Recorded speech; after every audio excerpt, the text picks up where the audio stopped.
Induction cup રિલેનું કાર્ય સમજો.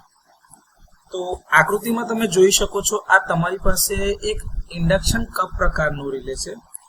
આ ઇન્ડક્શન કપ પ્રકારનું રિલેનું જે ઓપરેશન છે એ તમારી ઇન્ડક્શન મોટરના જેવું જ છે, જે રોટેટિંગ મેગ્નેટિક ફિલ્ડના સિદ્ધાંત ઉપર જ કાર્ય કરશે. હવે જ્યારે રિલે કાર્યરત હોય છે ત્યારે પાવર સિસ્ટમમાંથી જે કરંટ જતો હશે સ્ટેટર પોલ પર વીંટળાયેલા કોઇલમાંથી પસાર થતો હશે. આ તમારો જે આ બહારનો ભાગ જે છે આ તમારા સ્ટેમ્પિંગ સિલિકોન સ્ટીલથી બનેલા છે, જે સ્ટેમ્પિંગ એટલે બનાવવા પડે જેથી એડી કરંટ લોસ ઓછો થાય. હવે એની ઉપર આ તમારા કોપરના વાઇન્ડિંગ વીંટાળેલા છે, જે કોપરના વાઇન્ડિંગની અંદરથી કરંટ પસાર થવાના કારણે ઇલેક્ટ્રોમેગ્નેટ બને છે અને જેના કારણે સ્ટેટર પોલમાં ઓલ્ટરનેટિંગ મેગ્નેટિક ફ્લક્સ ઉત્પન્ન થાય છે. હવે આમાં તમે ધારો કે બે પ્રકારના ફ્લક્સ હશે, એક છે φ1 અને બીજું છે φ2. ટોર્ક ઉત્પન્ન કરવા માટે આ બંને ફ્લક્સ વચ્ચે એક ફ્લક્સનો એક એંગલ બનવો જોઈએ, ડિસ્પ્લેસમેન્ટ એંગલ કહેવામાં આવે છે, જે ફેઝ એંગલ હોવો જોઈએ, જે વાઇન્ડિંગ્સની ચોક્કસ ગોઠવણી દ્વારા આપણને પ્રાપ્ત થાય છે. આ બે ફ્લક્સ વચ્ચેના ફેઝ ડિસ્પ્લેસમેન્ટના કારણે સ્ટેટર અને રોટરની વચ્ચેના એરગેપમાં રોટેટિંગ મેગ્નેટિક ફિલ્ડ ઉત્પન્ન થાય છે. જો તમે જોતા હોય તો આ તમારા 4 પોલનું ઇન્ડક્શન કપ રિલે છે, જેમાં આ 4 પોલ છે સ્ટેટરના, આ તમારું વચ્ચે એક રોટર છે અને આ તમારી એરગેપ જે છે એમાં એક uniform magnetic rotating magnetic field ઉત્પન્ન થાય છે. હવે જેમ જેમ આ rotating magnetic field rotor cup જે અંદર કંડક્ટર મૂકેલો છે, જે વાહક જે તમને દેખાય છે આ સ્ટેશનરી આયન કોર મૂકેલો છે, એની સાથે લિંક થાય છે. એ કપના મટીરિયલ જે એલ્યુમિનિયમ અથવા તો કોપરનું તમારું મટીરિયલ છે એની અંદર એડી કરંટ ઇન્ડ્યુસ કરે છે, એટલે કે પ્રેરિત કરે છે.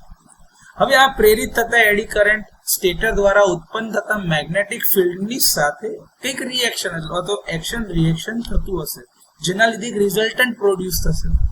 હવે આ ક્રિયા પ્રતિક્રિયા રોટર કપ ઉપર એક મિકેનિકલ બળ એટલે કે યાંત્રિક બળનો અનુભવ કરાવે છે, જેના લીધે તમારા રોટરનું એક જ દિશામાં ટોર્ક ઉત્પન્ન થાય છે.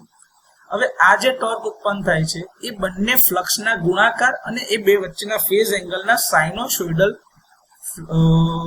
એંગલના પ્રમાણમાં મળશે, એટલે કે torque is proportional to φ1 into φ2 into sine alpha. હવે સામાન્ય સ્થિતિમાં જે આ ટોર્ક ઉત્પન્ન થતું હશે એ તમારું સ્પ્રિંગના લીધે જે ઉત્પન્ન થતું હશે કંટ્રોલિંગ ટોર્ક અથવા તો કંટ્રોલિંગ ફોર્સ, એને દૂર કરી શકતું નથી. એટલે હશે ખરું, પણ એ કંટ્રોલિંગ ફોર્સની એક્શનમાં પોતાની જગ્યા બદલશે નહીં. પરંતુ જ્યારે ફોલ્ટ થાય છે, જેમ કે ઓવર કરંટ અથવા તો શોર્ટ સર્કિટ ફોલ્ટ તમે લઈ શકો છો, એ વખતે આ જે ટોર્ક લાગતું હશે ખૂબ જ વધારે હશે, જે તમારા કપને ફેરવવા માટે પૂરતું છે.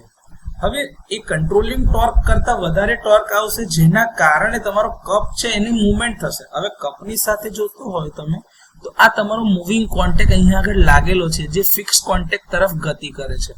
હવે જેવું એ ફિક્સ કોન્ટેક્ટ તરફ જશે ને એને અડકશે એટલે ટચ થશે, તો ફિક્સ કોન્ટેક્ટ અને મૂવિંગ કોન્ટેક્ટ ક્લોઝ થશે.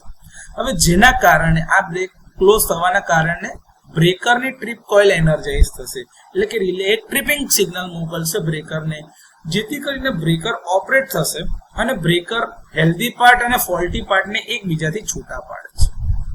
હવે ફોલ્ટ ક્લિયર થઈ ગયા પછીથી જ્યારે કંટ્રોલિંગ એક્શનની જરૂર પડશે, કેમ? કારણ કે ફોલ્ટ ક્લિયર થઈ ગયું એટલે બ્રેકર ઓપન થઈ ગયું પાછું, એટલે તમારી નોર્મલ કન્ડિશન આવી ગઈ. સોરી, બ્રેકર હવે ક્લોઝ થઈ ગયું છે એટલે તમારી આ નોર્મલ કન્ડિશન. તો એક ટાઈમે ટ્રીપ કોઇલ પાછી ડીએનર્જાઇઝ થશે. જેવું ડીએનર્જાઇઝ થશે એટલે પાછું તમારું જે કોન્ટેક્ટ છે છૂટો થશે, એટલે મૂવિંગ કોન્ટેક્ટ જે છે એ પાછો ફિક્સ કોન્ટેક્ટથી દૂર તરફ જશે. હવે જતા જતા બહુ દૂર ના જતો રહે, એની જે સેટિંગ પ્રમાણેની જગ્યા પર અટકી જાય એટલે એની પાછળ એક બેક સ્ટોપ મૂકવામાં આવે છે, જે રિલે એની પોતાની રીસેટિંગ પોઝિશન પર રહે, જેથી કરીને ફરીથી આપણા સેટિંગ પ્રમાણે એ જ ઓપરેશન આપણે મેળવી શકીએ. તો આ રીતે ઇન્ડક્શન કપ પ્રકારનું રિલે કામ કરે છે.